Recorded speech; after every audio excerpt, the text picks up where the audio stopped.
और देखिए तस्वीरें आपको दिखा रहे हैं, जगह जगह की भारत में जश्न मनाया जा रहा है इस स्ट्राइक के बाद।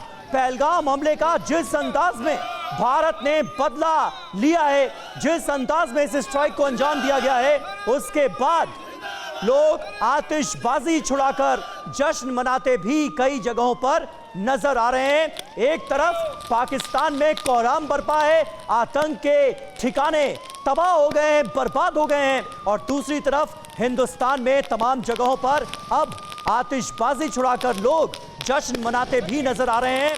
पहलगाम हमले का करारा जवाब दिया जाएगा, ये भारत सरकार ने भरोसा दिलाया था और हुआ भी ऐसा ही है।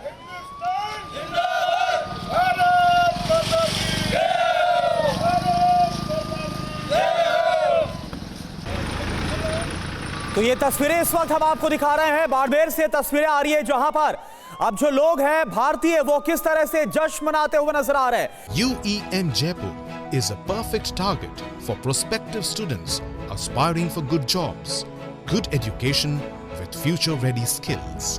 क्योंकि इसी का इंतजार था। और आपको याद होगा भी एक दिन पहले ही रक्षा मंत्री राजनाथ सिंह की तरफ से भी कहा गया था कि जो भारत चाहता है, जो देशवासी चाहते हैं वैसा ही होगा, ये रक्षा मंत्री की तरफ से कहा गया। और उसके एक दिन बाद ही आप देखिए किस तरह से भारतीय सेना ने बड़ी स्ट्राइक को अंजाम दिया है। बड़ी एयर स्ट्राइक की गई है मिसाइल के जरिए। कुल मिलाकर 9 जो अलग अलग आतंकी ठिकाने हैं जैश ए मोहम्मद से लेकर लश्कर तैयबा, उन्हें ध्वस्त कर दिया गया है।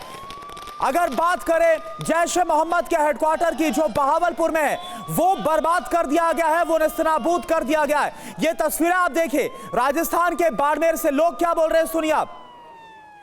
और देखें इस वक्त की एक बहुत बड़ी खबर आ रही है, बड़ी खबर आपको बताएं टीवी स्क्रीन पर आपके सामने। ऑपरेशन सिंदूर को लेकर लगातार जो बड़ी अपडेट्स आ रही हैं वो हम आपको बता रहे हैं। और खबर क्या है, क्योंकि जिस तरह से 9 आतंकी ठिकानों को तबाह किया गया, श्रीनगर एयरपोर्ट से तमाम जो नागरिक उड़ान है उन्हें बंद कर दिया गया। बहुत बड़ी खबर ये, सेना ने श्रीनगर एयरपोर्ट का कंट्रोल अपने हाथ में ले लिया है।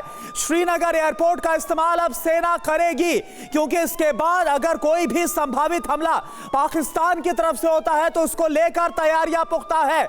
श्रीनगर एयरपोर्ट से तमाम जो नागरिक उड़ाने हैं उनको बंद कर दिया गया है। यह बहुत बड़ी खबर, एक बार फिर से आप जानिए। सेना ने इस वक्त श्रीनगर एयरपोर्ट को अपने कब्जे में ले लिया है, अपने कंट्रोल में ले लिया है। जो खबर सामने आ रही है, क्योंकि यहां से अब भारतीय सेना ऑपरेट करेगी। अगर कोई भी जवाबी हमला, अगर कोई भी संभावित रिटेलिएशन पाकिस्तान की तरफ से होता है तो इस लिहाज से जो तैयारी है वो भारत की पुख्ता है। श्रीनगर एयरपोर्ट से तमाम जो नागरिक उड़ान है उन्हें बंद कर दिया गया है। यह खबर इस वक्त सामने आ रही है। तो भारत ने ऑपरेशन सिंदूर के तहत पाकिस्तान ऑक्युपाइड कश्मीर से लेकर पाकिस्तान के पंजाब प्रांत में, बहावलपुर में, मुरीदके में, मुजफ्फराबाद में जिस तरह से हमलों को अंजाम दिया। और ये तस्वीर इस वक्त जो हम आपको दिखा रहे हैं, जो लोग वहां पर मौजूद है, ये देखिए कुछ लोग जो बाइक पर नजर आ रहे हैं। अचानक से एक बड़ा धमाका होता है, एक बड़ा धमाका होता है और लोग वहां पर दहशत में आ जाते हैं। और ये दहशत पूरे पाकिस्तान में, यही वजह है कि माना जा रहा है कि हो सकता है कि पाकिस्तान इस पूरी सिचुएशन को, इस हालात को और भी ज्यादा खराब करने की कोशिश करे। और इन सब के बीच ये खबर कि श्रीनगर एयरपोर्ट को इस वक्त सेना ने कंट्रोल में ले लिया है। तमाम जो नागरिक उड़ाने हैं उन्हें अभी बंद कर दिया गया है। समीर, और देखिए इस वक्त एक और बड़ी खबर आ रही है, श्रीनगर एयरपोर्ट से नागरिक उड़ानों को बंद किया गया है। ये खबर करुणा ने आपको बताई। और बहावलपुर में जैश का हेडक्वार्टर तबाह हो गया है, ये खबर अब पुख्ता तौर पर सामने आ रही है। बहावलपुर में जैश का हेडक्वार्टर पूरी तरह से तबाह कर दिया गया है, जिसका नाम था मरकज सुभान अल्लाह, ये पूरी तरह से तबाह कर दिया गया है। पुलवामा हमले की प्लानिंग यहीं पर की गई थी। अब एक बार फिर बड़ा सवाल, क्या मसूद अजहर भी मारा गया? ये है बड़ा सवाल। बहावलपुर में जैश का हेडक्वार्टर पूरी तरह से ध्वस्त कर दिया गया है। थोड़ी देर पहले हमने आपको बताया था कि 50 से ज्यादा आतंकी इस स्ट्राइक में भारत की मारे गए हैं। और अब जानकारी ये मिल रही है कि जैश का हेडक्वार्टर पूरी तरह से तबाह हो गया है। तो जैश, लश्कर और हिजबुल, इन तीनों आतंकी संगठनों की कमर तोड़ दी गई है इस स्ट्राइक में। ये अगर कहा जाए तो बिल्कुल गलत नहीं होगा। लेफ्टिनेंट जनरल वी के चतुर्वेदी सर, जो तस्वीरें अब सामने आ रही हैं और जो खबरें सामने आ रही हैं, एक ही रात में पाकिस्तान में बैठे तीन आतंकवादी संगठनों की पूरी तरह से कमर तोड़कर रख दी गई है। इससे सख्त मैसेज और क्या होगा? बिल्कुल सख्त मैसेज है भारत का पूरे विश्व के लिए, नॉट ओनली पाकिस्तान के लिए, कि भारत आतंकवाद के खिलाफ जीरो टॉलरेंस रखता है और किसी भी प्रकार का भारत के नागरिकों के प्रति अगर किसी ने अत्याचार किया, क्रूरता की, घृणित कार्य किया, तो उसका जो जवाब मिलेगा वो बहुत सख्त जवाब मिलेगा और जो भी साजिश में उसमें शामिल होगा वो सब उसको सजा दी जाएगी। दूसरा बात, जो एक अभी एस्केलेशन की बात चल रही थी, मैं समझता हूँ एस्केलेशन रूल आउट नहीं कर सकते, लेकिन उनके पास ऑप्शंस बहुत कम है। अब आप देखिए, जो कर सकते हैं वो उन्होंने शेलिंग शुरू कर दी है, एलसी पे शेलिंग हो रही है इस वक्त, और भारत भी उसका रिटेलिएशन कर रहा है। उसके अलावा अगर आईबी सेक्टर में उन्होंने कुछ भी करने की कोशिश की तो सबसे पहले उनका कराची एयरपोर्ट जो है उसको ध्वस्त किया जाएगा। उनके पास फ्यूल भी नहीं आ पाएगा, कहीं से कोई लॉजिस्टिक्स नहीं आ पाएंगी, और आज जो आटे की कीमत और दूध की कीमत इतनी बढ़ी हुई है वहां पे। सही बात है चतुर्वेदी सर, लेकिन आप तो 1971 की लड़ाई के वक्त भी फौज में ही थे। आज 1971 के बाद जब पहली बार भारत ने पाकिस्तान पर हमला किया है और जैश के हेडक्वार्टर के ध्वस्त होने की खबर सामने आ रही है, क्या लगता है आपको मसूद अजहर को लेकर कोई बड़ी खबर आ सकती है क्या? समीर, मेरा जो एप्रिसिएशन है वो मैं समझता हूँ ये लोग बड़े कायर होते हैं जो इस तरह के जैश और